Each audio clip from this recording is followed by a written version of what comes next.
ಅಡ್ಡ ಬಂದು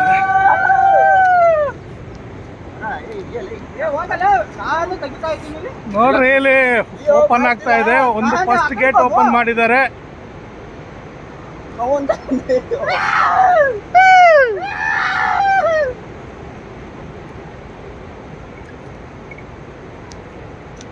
ನೋಡಿ ಹಿಂಗ ಮಾಡಿತ್ತ.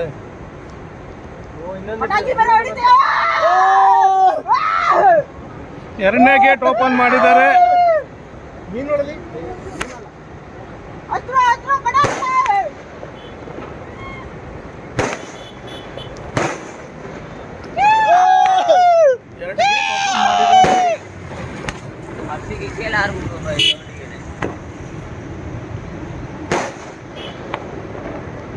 ಎರಡು ಮೂರು ವರ್ಷ ಆಗಿದೆ.